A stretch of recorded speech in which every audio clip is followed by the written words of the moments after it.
doctor, I get that. But still, I want to know, like, these diseases are not very common these days. So why I should give my child these vaccines? Okay, all right, Andrea, I get where you come from. So, do you know what exactly are the vaccines that Jason has been scheduled for? Not exactly.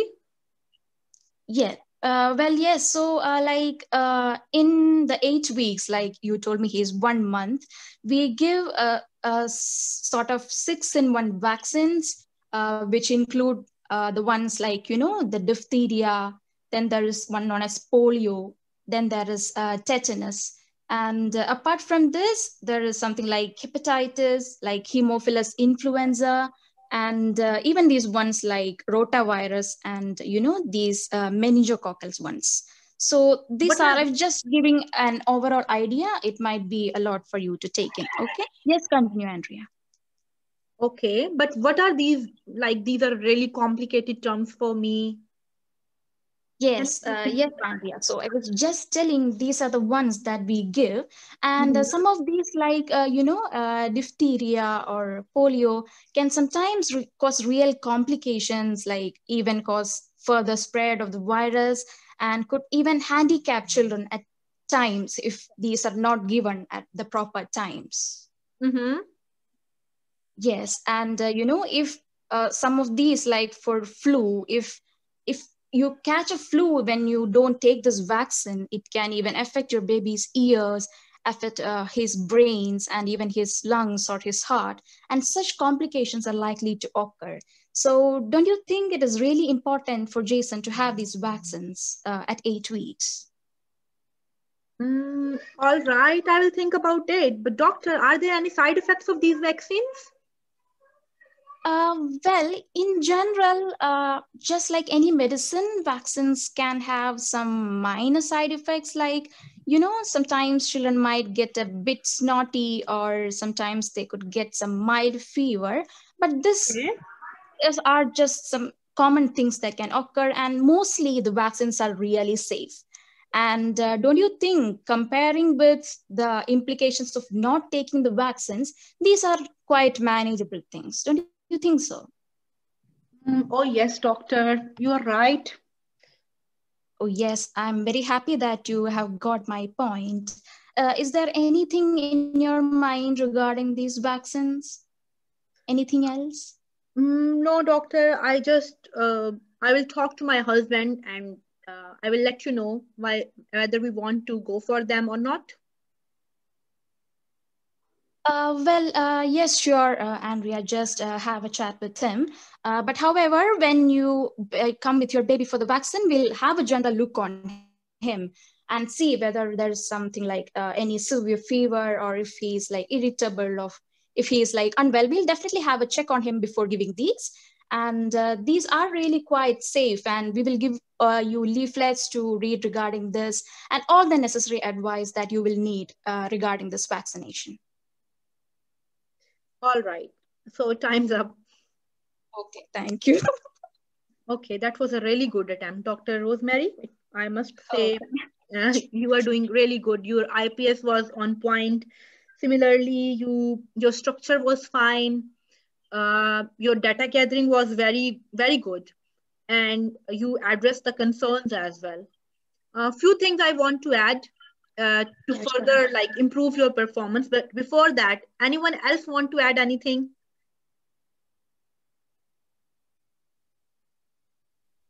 I guess she did great, ma'am. Cover every aspect. Yes. So any point which she has not covered and you think that it is important as well. Anyone with any such point?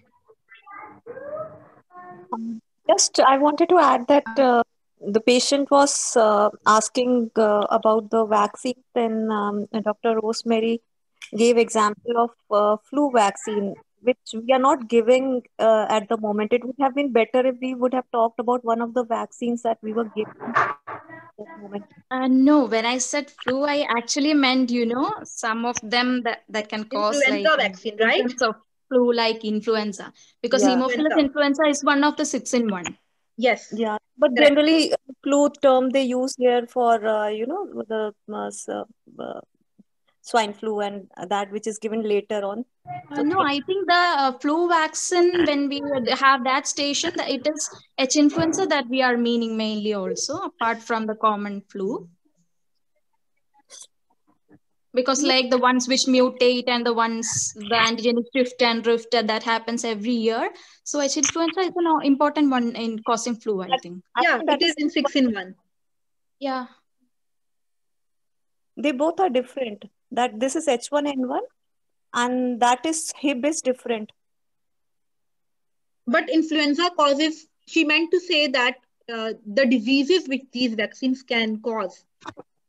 Yeah, that's okay. Like I just thought like maybe it looked like talking about the other vaccine, therefore I just pointed Yeah, it out. okay. Yeah, you can talk about other vaccines as well, because, I will give you like a brief summary about how you can talk about these vaccines as well. But that is a good point. Yeah. We can talk about it. Okay. Very good, Dr. Rosemary. I did very well. You were looking very confident. That is good. Okay, Mm-hmm. thank you. You did really well, Dr. Rosemary, and I think everything was really fine. But one thing that I noted that when the patient has concern and she was asking you that why it is important to give this vaccine because these diseases are not common in UK. So I think you should have addressed the concern and then you have to tell about what vaccines you are giving. Yeah, like regarding how common is it in UK, that point when I was explaining, I forgot it. Yes, yes.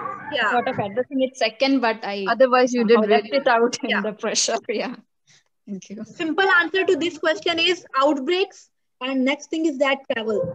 Yeah, You yeah. can mention these points as a answer to this question. Okay. Good point, Dr. Hasiba. Okay. So, Dr. Rosemary, yes. So I was noting the time.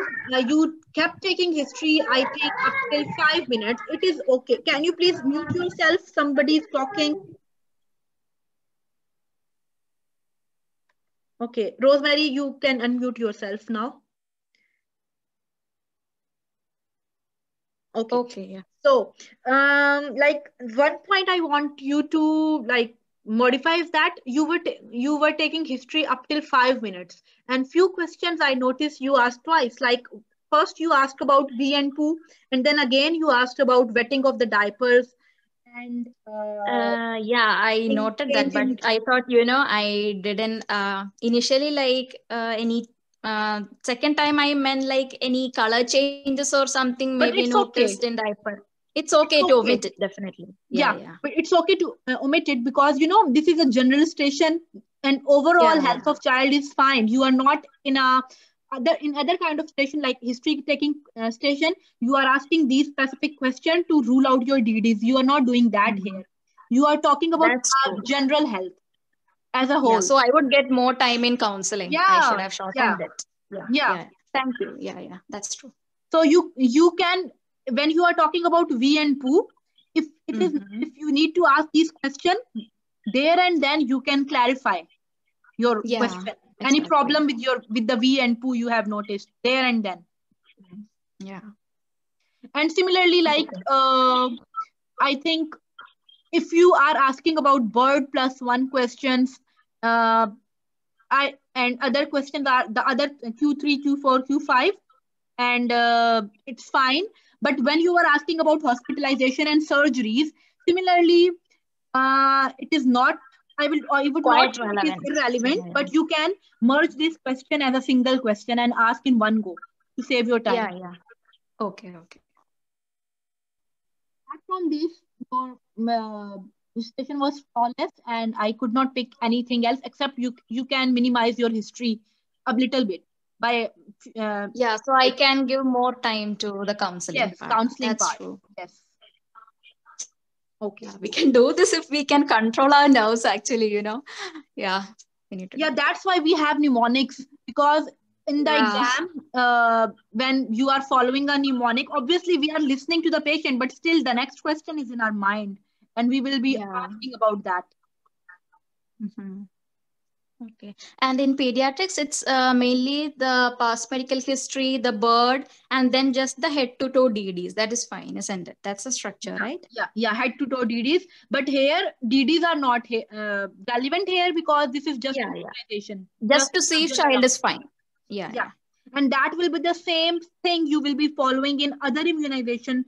Like we have flu jab station, we have MMR station, you will be doing the same. Yeah. Those stations. Yeah. Okay. All right. So Dr. Annie is also here if he wants to add anything. Hello, everyone. Rosemary, you did really, really well. And I would like to say these, which could have said that your history was a little bit long. You could have avoided some questions, like you were asking about meningitis. You asked like any rash, neck pain, irritability. Like you don't need to ask all these questions. Just try to squeeze your history part. When you are asking fever, you are definitely ruling out meningitis. Yeah, that's true. If meningitis is your DD, then ask about neck stiffness and other symptoms. If there is a rash, ask about meningitis symptom. But in this session, just be general. So your approach. Yeah, like any this, any that, it is fine. Don't make too many long sentences. That will, eat your time. Yeah. And like 1 or 2 symptoms from each DD is fine, I think. Like for every case, is it? Okay. Yes. Yeah, and you are using this word like very, very frequently. It happened like to me I as was well. I was talking using to the mother. okay. Yeah, like to the mother, I thought in case if she doesn't understand, like I was trying to make it simple. I thought, yeah, okay, I'll keep that in mind. Yeah, and furthermore, do a little bit like safety netting. You can do like if you have time, but it's not very necessary. But you can do it like after giving the vaccination, what signs to look for in your child, and otherwise, and you can also offer her some leaflets here. She can read more information. Leaflets. Okay. Oh, I think I missed that. Otherwise, it was fine. It was a really good attempt. You were confident. That was the best part. Yes. Keep it up. Thank you so much. Okay, and one thing is that you will be having this schedule in the exam, and when I performed this station in my mock, I thought the same, and I was not aware of these diseases like this. I forgot about 6-in-1 contents of 6-in-1. And in the exam, trust me, due to exam pressure, you will not be able to see the exact thing which is in front of your eyes. So it is better to know what are the contents of 6-in-1 before your exam. Okay. Although you will be having the chart for confirmation, you can again confirm these things. And I just let me share the screen. Okay. And instead of 8, if it's any other week that is coming also, we can maybe just refer to it, isn't it, if needed? Yes. And 8 week, 12 week are almost the same. Just this pneumococcal is there instead of meningococcal. Yeah. And then 16 week again meningococcal. So you can refer to that chart as well. But still, if 8 week is coming, then it is better to know these 6-in-1 contents. It will make your life easier in exam. Also, the route is also given that you have missed this thing, that where will you give the injection, which one is oral. I will cover that in next slide as well. So I thought like if she asks only, we have to like say of each. That's why I thought I'll just answer what she's asking. Yeah, that's correct. Your approach is fine. Rosemary, you performed really well. You were addressing my concerns, but still, if since you were not having much time in the management part, you spent time in the data gathering. But if you have time in management part, you can cover these. She will ask you this. Yeah. Okay. So Dr. Shahbaz, your net is fine now. You want to perform the same station? Yes, ma'am. Now my net is fine. Okay. So Rosemary, after we are done with Dr. Shahbaz, I will be talking about the approach again, and